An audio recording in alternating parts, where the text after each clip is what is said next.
kata dalam program? Untuk program ni, Assalamualaikum warahmatullahi. Saya Zahariman Arifin, pegawai khas Wadi Roziah Ismail dan juga sebagai CEO Yayasan Mesra Selangor. Hari ini kita adakan pertandingan persahabatan antara 4 kumpulan bola sepak dari UK Perdana, Lembah Jaya, BA, Bukit Antarabangsa dan juga Kuala Ampang. Dan hari ini adalah permulaan usaha kita untuk merapatkan saf-saf anak-anak muda inilah. Jadi apa yang kita cuba buat dekat sini adalah untuk mewujudkan persahabatan.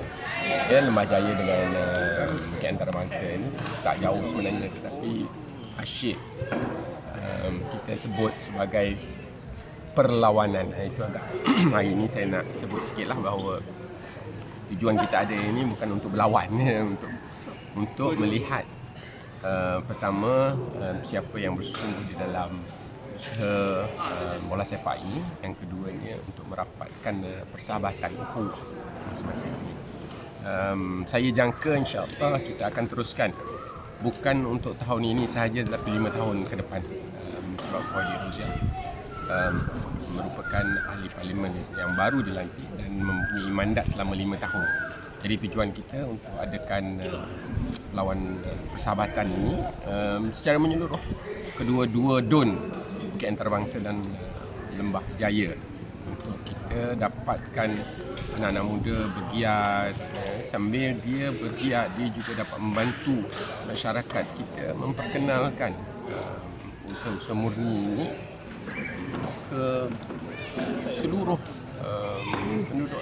Kita tidak kira tim sahaja. Macam hari ini kita buat dekat sini, ibu bapa pun terlibat. Ada ramai ibu bapa yang datang memberi sokongan kepada anak-anak. Dengan itu, keterlibatan itu bukan sahaja kepada pemain-pemain, dia terus kepada masyarakat. Saya harap ini kita dapat lakukan dan insya-Allah kita harap ianya berpanjangan. Terima kasih di atas sokongan dan dukungan semua. Wabillahi taufiq wal hidayah. Assalamualaikum. Kenapa 4 penjuru tidak 20 penjuru? Buat masa ini adalah perkenalan, ya, pengenalan tim-tim yang ada. Yang kita jangka, kita ada sekarang ni ada satu karnival yang kita akan buat. Saya suka sebut di sini Karnival Mesra Selangor yang akan diadakan pada insya-Allah Mac 5 hari bulan Mac di Laman Wawasan. Di sana kita akan ada 64 pasukan, bukan 20, 64 pasukan yang akan bertanding sepak penalti. Di sana kita akan lihat lebih ramai lagi mereka yang akan masuk bertanding. Tarikh 5 hari bulan Mac 2023 di Laman Wawasan. Bagaimana tim-tim nak masuk dalam karnival? Kita ada sekretariat yang diketuai oleh Datuk Adam Rusli dan juga Datuk Abdul Kadir. Boleh hubungi mereka berdua. Jadi di Ampang ni mungkin macam cendawan tumbuh pasukan bola sepak remaja. Bagaimana nak gambling tenaga ataupun nak tolak mereka ni ke peringkat state dan national? Terima kasih. Pertama sekali, apa yang saya buat adalah saya mohon kepada setiap kumpulan ini mendaftar secara rasmi. FAS? Bukan, benar, ROS. ROS. Ya, daftar dengan ROS dulu supaya pertama kita buat ini secara kita panggil legitimate, kan, secara profesional. Walaupun kita belum ada apa-apa lagi pun tak apa. Yang berdaftar ini lebih mudah, dan berdaftar ini juga boleh menyebabkan kita diberi sokongan oleh kerajaan negeri. Kalau kita tidak berdaftar, orang kata main kampung aja lah, kan. Kalau main kampung ini kadang-kadang kita tidak dapat untuk memohon apa-apa kemudahan yang disalurkan oleh sama ada kerajaan negeri, kerajaan pusat, ahli parlimen ataupun CSR daripada korporat-korporat yang lain. Susah bagi minat. Itu yang paling utama. Yang kedua, apabila kita berdaftar, mula-mula sekali kita berdaftar ini, kita dapat mengurus kelab kita dengan baik. Sebab kita ada aturannya, kita ada SOP yang betul. Apabila kita kemas di dalam organisasi ini, dia akan menunjukkan juga kekemasan di padang nanti. Itu nombor dua. Nombor tiga, yang penting juga bagi saya adalah apabila kita menunjukkan kumpulan kita ini berorganisasi dan berpengurusan, dia akan membawa kepada seluruh masyarakat berorganisasi dan juga berpengurusan. Kita nak menunjuk kepada semua masyarakat. Terima kasih. Kita tahu pasukan banyak kan, masalah padang limited. Jadi bagaimana kita nak mengatasi masalah padang bola sepak di daerah Ampang? Baik, saya sebenarnya tidak dapat lihat sebenarnya masalah itu sebab saya dah pergi banyak tempat dan saya dah berurusan dengan MPAJ. MPAJ membenarkan kita menggunakan banyak padang dia. Pertama. Yang kedua, kalau kita kata kita main tiap-tiap minggu pun, kalau ada yang turun tiap minggu pun, masih lagi kita cukup padang untuk kita beraktiviti. Kalau kita di sini di Kuala Ampang, sebelah Lembah Jaya, kita ada banyak sangat dekat, macam kita nak buat dekat Laman Wawasan nanti. Itu satu padang yang cantik. Ke dalam sana lagi di Lembah Jaya ada beberapa lagi padang MPAJ. Di Kosas ada padang. Begitu juga dekat Bukit Antarabangsa, dekat UK Perdana pun ada, dekat Sering pun ada. So, saya dah pergi dan saya dah lihat banyak tempat yang potensi, yang ada yang tidak digunakan pun ada. Jadi saya rasa padang tidak ada masalah sekarang. Bagaimana dengan Bukit Indah yang mempunyai penduduk mungkin 5,000 dengan apartmen, dengan kondo, tak ada padang bola sepak? Kalau dekat Bukit Indah itu paling dekat saya kira Rasmi Jaya. Sebelah Rasmi Jaya ada satu padang yang boleh kita gunakan.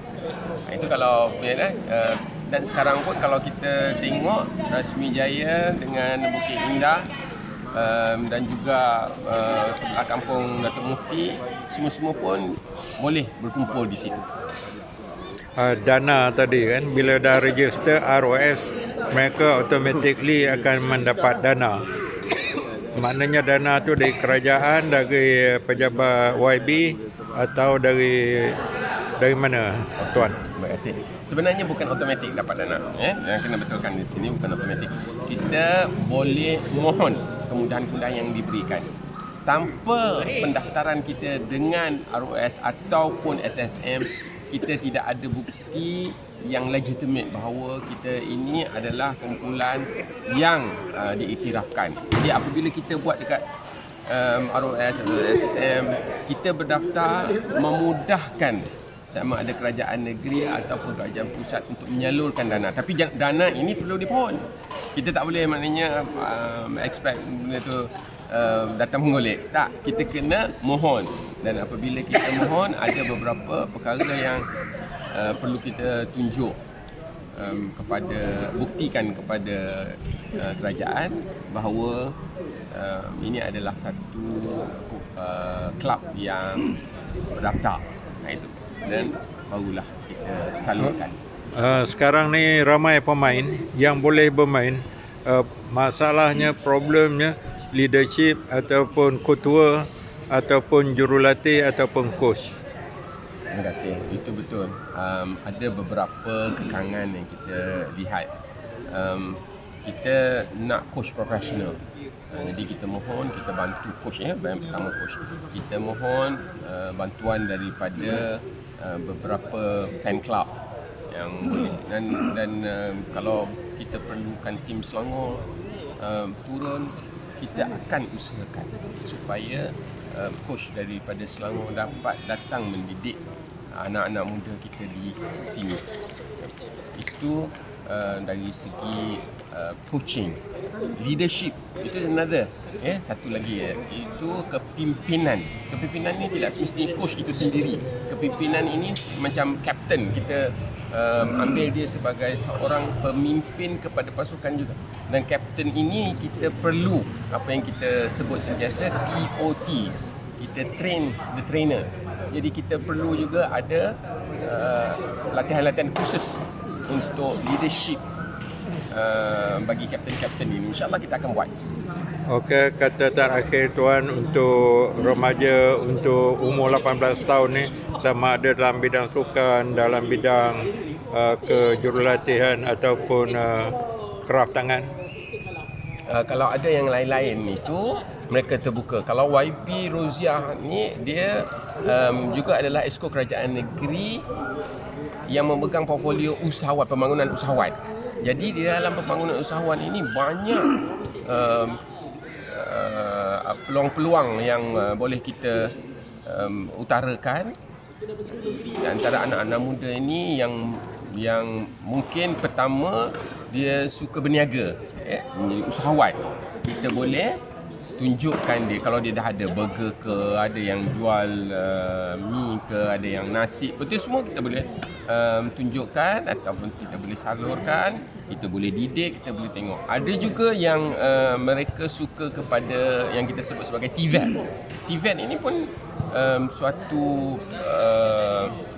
cabang yang saya rasa bagus, sangat-sangat bagus, kerana kita ingin menggalakkan apa yang kita sebut sebagai gig economy. Gig economy ini dapat mendidik anak-anak muda kita menjadi skillful. Jadi dia mempunyai kemahiran yang tertentu yang dia boleh menggunakan kemahiran itu untuk menjana keuangan. Okey, terima kasih Tuan. Nanti kita boleh jumpa program akan datang. InsyaAllah, terima kasih banyak.